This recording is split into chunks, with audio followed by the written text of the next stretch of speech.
ఒక అడవిలో ఒక పెద్ద జామ చెట్టు ఉండేది. ఆ చెట్టుపై ఒక కోతి నివసించేది. ఆ చెట్టు రుచికరమైన జామ పండ్లను కాచేవి. కోతికి ఆ జామ పండ్లంటే చాలా ఇష్టం. ఒకరోజు ఆ చెట్టు దగ్గరకు నక్క వచ్చింది. నక్క బలహీనంగా ఆకలితో కనిపించింది. కోతి నక్కను చూసి ఇలా మాట్లాడింది.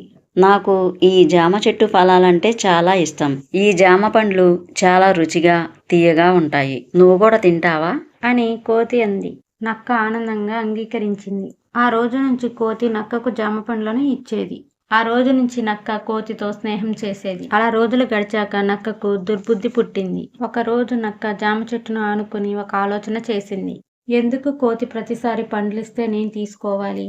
ఈ కోతిని గనక నేను చంపేస్తే ఈ చెట్టు నాకు సొంతమవుతుంది. ఈ కోతి ఎప్పుడు మాట్లాడినా నాతో చెట్టుపై నుండే మాట్లాడుతుంది. ఈ రోజు ఎలాగైనా ఈ కోతిని చంపేయాలి అని నక్క మనసులో అనుకుంది. నక్క ఇలా ఆలోచిస్తూ ఉండగా కోతి ఇలా అంది.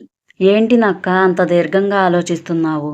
ఏమీ లేదు కోతి. నీకు ఈ చెట్టు మీద ఒంటరిగా ఉండటం విసుగ్గా లేదా? నేను నీకు మంచి స్నేహితురాలు అని అనుకుంటున్నావా అసలు? ఎప్పుడు నువ్వు నాతో మాట్లాడేటప్పుడు చెట్టు కిందకి కూడా దిగి రావటం లేదు. నువ్వు నన్ను స్నేహితుడిగా భావించటం లేదు. ఆ విషయం గురించే ఎప్పటి నుంచో ఆలోచిస్తున్నాను. అలా మాట్లాడతావేంటి నక్క? నువ్వు నా ప్రియ స్నేహితుడివి. నేను నిన్ను నమ్మకుండా ఎందుకు ఉంటాను?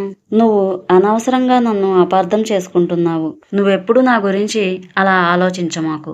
నీ మనసులో అలాంటి ఆలోచన వచ్చింది కాబట్టి ఆ ఆలోచన నుంచి బయటికి రప్పిస్తాను అంటూ కోతి కిందకు దిగబోయింది. ఆ నక్క ఒక్కసారిగా కోతి మీదకు దూకబోయింది. అప్పుడు కోతి ప్రాణభయంతో చెట్టెక్కేసింది. అప్పుడు ఆ జిత్తులమారి నక్క ఎంత మోసపూరితమైనది అని కోతికి అర్థమైంది. కోతి నక్కతో ఇలా అంది. నేను నిన్ను నా ప్రియ స్నేహితుడిగా భావించాను. నీవు నీ మోసపూరితమైన ఆలోచనలతో నువ్వు నన్ను చంపాలని అనుకున్నావు. ఆహారం కోసం నువ్వు అలమటిస్తుంటే నేను నీకు ఆహారాన్ని ఇచ్చి నీ ప్రాణాన్ని నిలబెట్టాను. ఇక నుంచి నేను నీకు ఆహారాన్ని ఇవ్వను. నువ్వు గనక ఈ చెట్టు దగ్గరికి వస్తే ఊరుకోను. నక్క మనసులో ఇలా అనుకుంది. నేను నా మోసపూరితమైన ఆలోచనలతో నా నోటిదాకా వచ్చిన ఆహారాన్ని చేజార్చుకున్నాను అని బాధపడింది. కోతితో నక్క ఇలా అంది. అయ్యో కోతి, నన్ను క్షమించు.